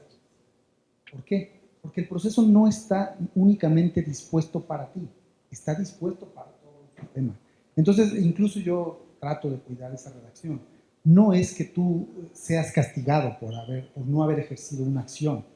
No es una sanción que te estemos imponiendo. Es simplemente la actualización de una causa de improcedencia aplicada por una lógica de orden público a efecto de garantizar una certeza mínima que se requiere en los procesos. Entonces, esto que parece una cuestión filosófica es importante, porque nosotros, los magistrados y magistradas, tenemos que tener eso. Cuando aplicamos causales de improcedencia, de desplazamiento o incluso de desechamiento, no es que estemos imponiendo una sanción a las partes, es simplemente explicando que el acto que quieren controvertir, pues al haber transcurrido un determinado plazo, pues debe de privilegiarse la certeza, no por desfavorecerlo a él, sino por favorecer una estabilidad general, ¿no? Entonces, esa es una particularidad bien importante de nuestra materia.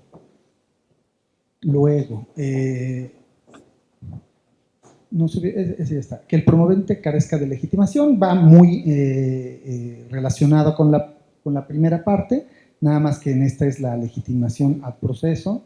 Entonces, pero va de la mano, ¿no? Poco a poco la tutela judicial efectiva ha implementado nuevas reglas de legitimación que están inspiradas en una lógica de tutela judicial. Cuando no se hayan agotado las instancias previas, que ya también es muy similar a las anteriores. Cuando en un mismo escrito se pretenda impugnar más de una elección, esta es una causa de improcedencia, digamos, muy operativa en los procesos electorales. En muchas ocasiones había una serie de demandas que controvertían todas las elecciones en un estado, y pues, ¿qué era lo que pasaba, no? O sea, que la impugnación se volvía un poco o mucho ambigua, absolutamente ambigua. Lo que nos interesa en materia electoral es que si tenemos un principio de conservación de los actos válidamente celebrados, pues cuando hay un medio de impugnación que nos trata de ilustrar sobre una actualización de una causa de nulidad, pues observemos las particularidades que tiene ese caso. ¿Qué circunstancias anómalas se presentaron en un proceso electoral que nos pueden llevar a derrotar ese principio de conservación? Era muy difícil creer que una demanda pudiera ilustrar sobre muchas elecciones un mismo punto coincidente. Entonces me parece que es una causal de improcedencia funcional que tiene su razón de ser y parte de la premisa de que sí tenemos que tener los elementos específicos y concretos de lo que aconteció en una determinada elección y no podemos abordarlos de manera integral sin que nos den esa pormenorización necesaria para derrotar una elección. Sigue después, cuando en el medio de impugnación se solicite en forma exclusiva la no aplicación de una norma general en materia electoral cuya validez se haya declarada por la Suprema Corte de la Justicia de la Nación. Pues obvio que si estamos en esta lógica del control dual, yo soy un partidario de que así debe de ser, el control dual es para mí sumamente satisfactorio en el orden constitucional, porque nos obliga incluso a un estado de congruencia con lo que establece la Suprema Corte de Justicia de la Nación, sobre todo cuando se trata de leyes. Esto no quiere decir que nosotros no podamos analizar actos concretos a los cuales se les imputa una determinada inconstitucionalidad. Los dos órdenes de control constitucional conviven, uno en el orden abstracto y uno en el orden concreto. Pero si el planteamiento está dirigido a una norma que ya ha sido declarada válida por la Suprema Corte, pues obvio que no sería idóneo que se pueda analizar en la lógica del Tribunal Electoral. Cuando se pretendan impugnar resoluciones dictadas por las salas del tribunal en los medios de impugnación que son de su exclusiva competencia. Y fíjense esta de cuño muy reciente, el inciso H. Cuando se pretende impugnar cualquier acto parlamentario del Congreso de la Unión, su comisión permanente o cualquiera de sus cámaras, emitido por sus órganos de gobierno, como los concernientes a la integración, organización y funcionamiento internos de sus órganos y comisiones legislativas. Una causa de improcedencia muy reciente y sumamente interesante, porque está enclavada en la lógica de la división de poderes. Uno de los valores de un Estado democrático es la división de poderes, y esta causal de improcedencia se ubica ahí. en la necesidad de preservar un resguardo para los actos de esta naturaleza que se desenvuelven en la organización y funcionamiento de los órganos parlamentarios. Sabemos la secuencia que ha seguido la incorporación de esta causal, y pues yo solo hacer ese llamado, ¿no? Yo les decía que hoy estamos en una lógica de una democracia que se sigue construyendo, en una democracia que sigue actuando, que sigue estableciendo diálogos entre los órganos del Poder Legislativo y las decisiones del Poder Judicial. Creo que ese es lo valioso de que estemos interactuando. No sé si alguien tenga algún punto de vista respecto de esta causal. Bueno, entonces pasamos a la siguiente. En la práctica, la notoria improcedencia como una de las causales de desechamiento resulta especialmente interesante por su uso extendido y utilidad, ya que se orienta a verificar la presencia de los presupuestos procesales como el interés jurídico, la legitimación en la causa, la oportunidad en la presentación de la demanda y la definitividad del reclamo.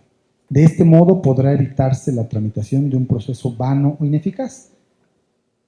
En cuanto a este tema, por supuesto, la lógica del desechamiento es una lógica válida en cualquier medio de control constitucional. ¿Cuál es su razón de ser? Que en ocasiones existen causas de improcedencia patentes, notorias, que hacen innecesario la prosecución del juicio, es decir, permiten al órgano jurisdiccional que desde un primer momento deseche una demanda. Esto, por supuesto, tiene razones obvias en un esquema de control constitucional en donde las instituciones electorales pues, deben de dar determinaciones finales respecto de la alta litigiosidad que tenemos en muchos asuntos. Si no existiera la causa de desechamiento y todo tuviera que quedar en una determinación de sobreseimiento, pues el nivel de litigiosidad sería amplísimo. Es importante que los órganos jurisdiccionales cuenten con esta posibilidad de desechar, obvio, cuando sea una causa notoria o manifiesta. Pero también quisiera detenerme en esto de la definitividad del reclamo. Eso también es muy importante. Y es muy importante porque creo que debemos entender que la materia electoral pues está consignada a muchas autoridades, a OPLES de las entidades federativas, a tribunales locales y a la sala regional y en su caso a la sala superior. A través de la dinámica jurisdiccional que llevamos en el Tribunal Electoral, pues en muchas ocasiones se da la figura del reencauzamiento. La figura del reencauzamiento en la que explicamos a las partes que por determinadas razones no es dable asumir el conocimiento del asunto porque no se agotó una vía correspondiente, una vía original que debió haberse ejercido. Esto no es un afán de exclusión de nuestra tutela judicial, es incluso el reconocimiento en este sistema integral existen otras vías que pueden ser ejercidas y que deben ser ejercidas. ¿Por qué? Bueno, por varias razones. Una, porque existe un derecho convencional a la doble instancia. Otros lo llaman federalismo judicial y dicen, es que tienes que agotar primero la instancia local. Yo, más allá del término, lo que sí puedo decir es que es un sistema de nación en materia electoral que tiene que cuidar las diversas etapas que se van llevando a cabo.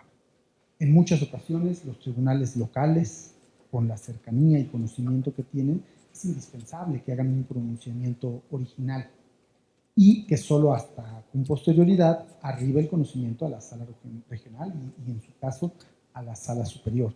El respeto a la cadena impugnativa no es solo funcional, tiene también una finalidad de un esquema garantizador de derechos. ¿Qué pasa en algunos casos? En algunos casos también se puede asumir plenitud de jurisdicción, más allá de la regla de reencauzamiento. O en otros casos existe una figura sui generis, que es el persado. ¿Cuándo se da? Bueno, cuando existen condiciones específicas que no permitan garantizar que el agotamiento de una vía merme o afecte un derecho determinado.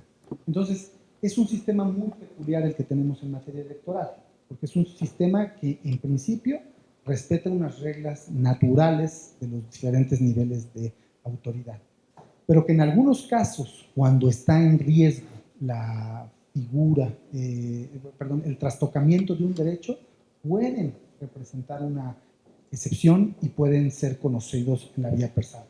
La mayoría conocía esta figura, ¿verdad? Adelante. Una duda, por ejemplo, yo tengo conocimiento de un caso que se está resolviendo en la vía intrapartidaria de una queja relacionada con una candidata que en el proceso electoral del año pasado cometió, bueno, más bien fue sancionada por hacer uso de recursos públicos en una publicidad anticipada de campaña, ¿no? Entonces, el tribunal resuelve, ordena al órgano interno partidista aplicar la sanción correspondiente, es decir, ellos ya dieron de inmediato la instrucción de que se bajara esa información de los medios en los cuales se difundió. ¿En medida cautelar lo ordenaron? No, bueno, en medida cautelar dieron de baja eso y resolvieron que efectivamente había hecho uso de recursos públicos ya en la resolución. Y en esa misma resolución vincula al órgano interno para que aplique las sanciones que correspondan de la normatividad interna del partido. Es decir, porque reconocen que violó una ley y dice, bueno, tu partido tienes en tu norma interna sanciones específicas para los militantes que violan esa ley. La resolución nunca se ha atendido, es la sexta vez que va y viene entre el órgano interno y el tribunal. Y en este caso, por ejemplo, evidentemente la militante que denuncia y a la que el tribunal le da la razón, pues lleva 6 veces en impugnación. ¿Cómo se puede garantizar, por ejemplo, o qué puede hacer el tribunal para garantizar la aplicación de lo que está instruyendo en su resolución, dado que es evidente que de forma interna existe como una negativa de hacerlo? En este caso, por ejemplo, entiendo que el Persaltum habría aplicado para sustanciar el proceso, pero ¿existe alguna medida similar en la cual el tribunal diga, bueno, ante la negativa reiterada, yo puedo tomar medidas adicionales? Bueno, primero que todo es una pregunta compleja, atendiendo a los parámetros específicos que tiene el caso, ¿verdad? Que no sé cuál sea la motivación que esté teniendo el tribunal para... Pero lo que sí creo definitivamente es que los tribunales tenemos que dar una visualización integral del asunto. Y recordemos que nuestra Ley General del Sistema de Medios de Impugnación establece también la posibilidad de conocer los asuntos de manera directa. Entonces, como les decía, este sistema integral de impugnación pues es muy complejo, tiene diversos niveles de impugnación atendiendo a al acto, los soples, el tribunal. Aquí lo que no me queda muy claro es si el OPLE está actuando en cumplimiento de lo que le dice el tribunal, o sea, está en la lógica del cumplimiento de ya una determinación, entiendo. Más bien no es el OPLE, o sea, quien instruye, o sea, el OPLE y demás autoridades vinculadas en la resolución ya dieron cumplimiento, excepto el órgano jurisdiccional intrapartidario. O sea, ese es el que se niega, porque de hecho la sanción que correspondería a la violación legal es la suspensión de derechos en el partido, es decir, sería expulsada la militante. Entonces, hay ahí como una resistencia a aplicar la expulsión que el tribunal por su parte está ordenando. Es que fíjense, eso es bien interesante porque, como les decía, la cadena impugnativa en materia electoral es sumamente sofisticada, para no decir compleja, es sofisticada. Y en esta lógica tenemos algunas instancias que están inmersas primero en la autonomía interna de los partidos políticos, en un primer enfrentamiento que tiene la justicia, que es respetar la autodeterminación de los partidos. Entonces, ese es un principal referente. Y esa es una característica muy especial de nuestra materia. Enfrenta muchísimas autonomías, entre ellas la de los partidos políticos. Después trasciende al orden del tribunal local y ya ahí asume una lógica jurisdiccional. Pero después la impugnación continúa y arriba ya al orden federal, en este caso a la regional o lo que sea. En este caso, por lo que cuenta, creo que no ha arribado. Eso es muy interesante. Nosotros, en los medios de impugnación del cual tenemos conocimientos, tenemos que ser cuidadosos con el respeto de estas cadenas impugnativas. Tenemos que ser, por supuesto, cuidadosos de respetar aquellos actos que de origen están inmersos en la vía intrapartidaria, pero bueno, por supuesto que hay posibilidades en su caso de asumir ejercicios de plenitud de jurisdicción cuando esto es viable. No conozco bien los parámetros del asunto, pero sí, entre algunas alternativas posibles y sobre todo atendiendo al tiempo, es que lo que no debemos olvidar es que en materia electoral el factor tiempo es fundamental. Muchos de los actos, no todos, por supuesto, pero muchos de los actos sí tienen una urgencia, una necesidad de esclarecimiento inmediato o próximo. Y entonces, en esa lógica, los órganos jurisdiccionales creo que debemos tener una guía fundamental, la salvaguarda del derecho, ¿no? Entonces, por supuesto que hay un respeto original a las cadenas impugnativas, pero cada caso concreto nos va permitiendo o imponiendo análisis distintos. Entonces, la verdad es que es sumamente interesante lo que nos plantea.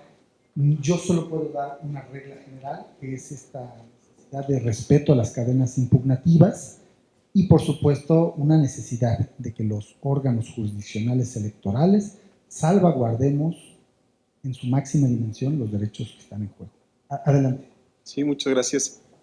Es parte de la tutela judicial efectiva, sin duda, porque está dentro de una impugnación que se realizó y resolvió una determinación que se debe cumplir. Aquí, atendiendo a las características del asunto, habría que revisar si dentro del margen de la legislación donde quedó el medio de impugnación hay algo que pudiera interponer o, en su caso, ejercer a favor del cumplimiento de esa determinación, ¿no? Habría que revisar las características particulares del asunto, atendiendo a que debe de existir una tutela judicial efectiva. Sí. No podría quedar así simple y llanamente, pues, sin cumplimiento, ¿no? Lo que pasa es que ahí sí, como lo menciona, pues cada caso concreto presenta particularidades. Una cosa es la lógica de medios de impugnación antes de una sentencia y otra es ya en ejecución de sentencia. Esto también tiene asidero en la ley de amparo. En la ley de amparo, unos son los medios de impugnación que se imponen antes del dictado de la sentencia definitiva o laudo que pone fin al juicio, y otra clase de actos que están inmersos en la ejecución de la sentencia. Ahí yo me atrevo a decir, porque la verdad estos temas son muy complejos de hablarlos de manera general. Creo que lo que podemos sacar como conclusión es que el órgano jurisdiccional debe de privilegiar el camino más exacto para obtener la finalidad deseada. ¿Y cuál es la finalidad deseada? La salvaguarda del derecho. Cuando estamos ya en ejecución, hay ejecuciones de sentencias sumamente complejas. Por ejemplo, en asuntos de comunidades indígenas, en muchas ocasiones la sala regional ordena un cumplimiento y el tribunal local comienza a desarrollarlo, pero vienen una serie de impugnaciones contra diversos actos intermedios del cumplimiento de esa decisión. Si vienen esas impugnaciones y el órgano federal empieza a intervenir en todas ellas, pues puede ser que la jurisdicción, lejos de verse virtuosa, se convierta en nociva. ¿Por qué? Porque estaríamos analizando todos los actos intermedios de ese cumplimiento. Creo que nosotros debemos de tener ese cuidado. Nosotros en la sala regional hemos tenido algunos criterios que cuando se da un fenómeno así, lo que sea reclamable sea la última decisión, la que da por cumplida la sentencia o la que determina su imposibilidad de cumplimiento. Y esto tiene una lógica funcional que traemos del juicio de amparo. Si no, imagínense, cada acto en la ejecución de una sentencia sería susceptible de impugnación, de generar un nuevo JDC, y no solo por una persona, sino por tantas personas como se vean afectadas, ¿no? Entonces creo que un deber fundamental es ser muy cuidadoso en que la jurisdiccionalidad siempre produzca un efecto benéfico y no un efecto nocivo. Es un tema interesante, creo que puede ser materia de análisis. Creo que ya vamos a acabar con algunas, pero nos queda un tiempecito, pero creo que ya, ¿verdad?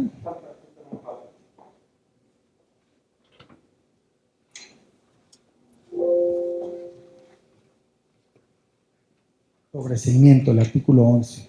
El sobreseimiento es un acto procesal que pone fin al juicio, pero le pone fin sin resolver la controversia de fondo, sin determinar si el acto reclamado es o no contrario a derecho, ya que principalmente es de advertirse el eventual agotamiento de la materia de la controversia, ¿verdad? Esa es la esencia natural del sobreseimiento. Pero retomando un poquito lo del reencauzamiento a la vía correspondiente, creo que esa es una manifestación clara de que la materia electoral está inmersa en una tutela judicial efectiva.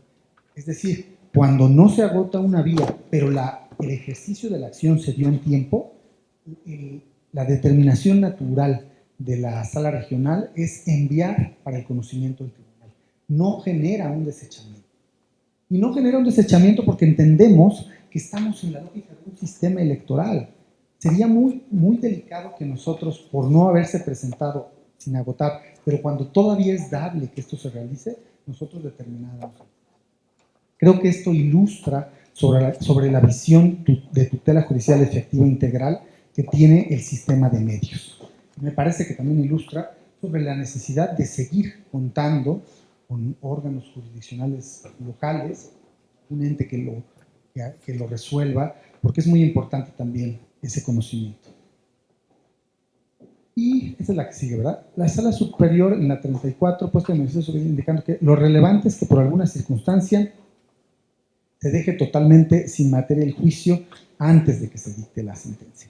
Dicho de otra manera, el sobreseimiento es de considerarse cuando deja de haber litigio, conflicto de intereses, lo cual puede ocurrir por diversos motivos, como pueden ser el surgimiento de una solución autocompositiva o porque deje existir la pretensión o la resistencia a la que se aduce.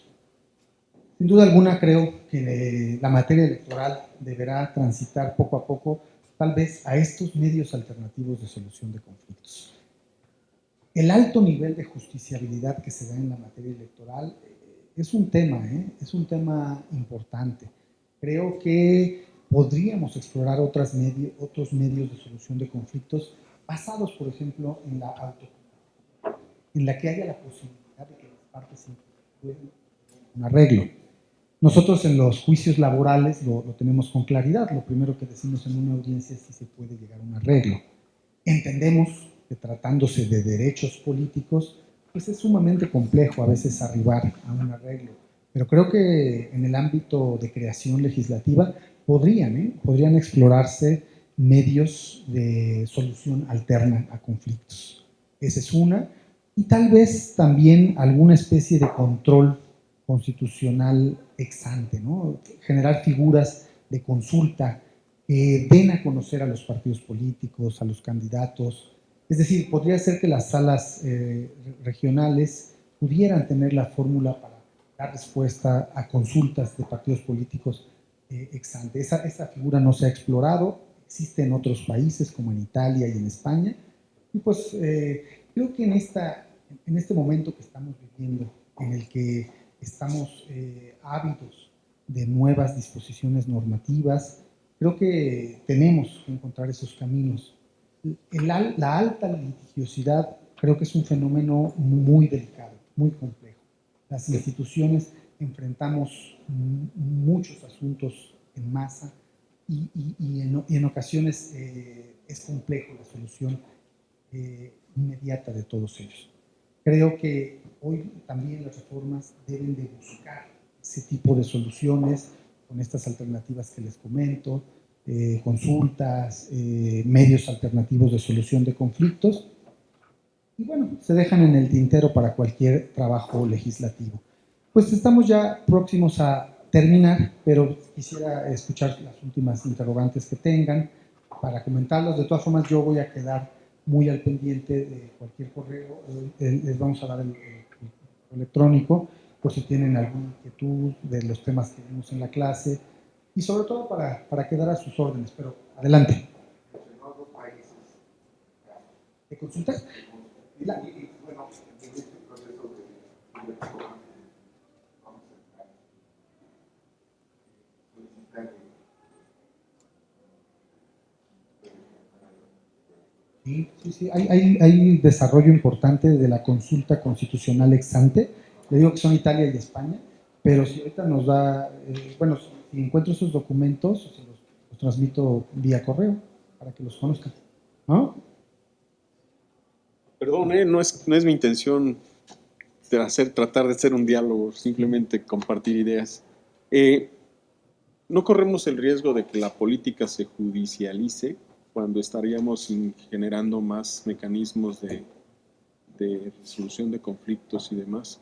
Creo que si bien es cierto tenemos un país ahorita un poco inestable en cuanto a la impartición de justicia y la seguridad jurídica que debe prevalecer, también es bien cierto que la democracia, como bien lo dijo, está creciendo y vamos forjando una democracia de calidad, que es la aspiración a la que nos encaminamos.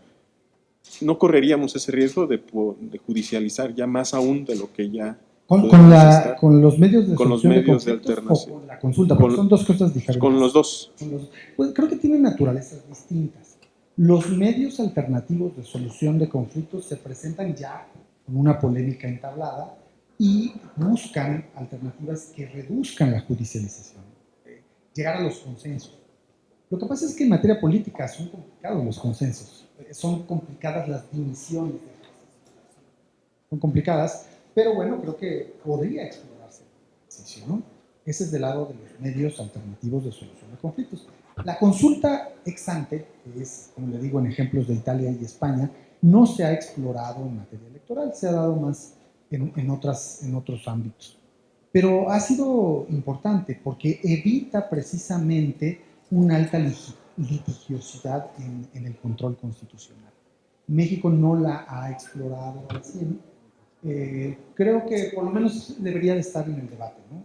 Debería estar en el debate si hoy, cuando sale, por ejemplo, un reglamento, una disposición, pudiera ser objeto de control constitucional para que, sobre todo los reglamentos, porque obvio las leyes están más en el ámbito de la Suprema Corte, pero reglamentos de operatividad electoral que pudieran ser analizados antes de su aplicación, me parece que sería interesante. Son una gama de ideas que puede ser muy útil. Sí, muchas gracias. Y pues gracias por su participación y por el interés que han prestado. Gracias.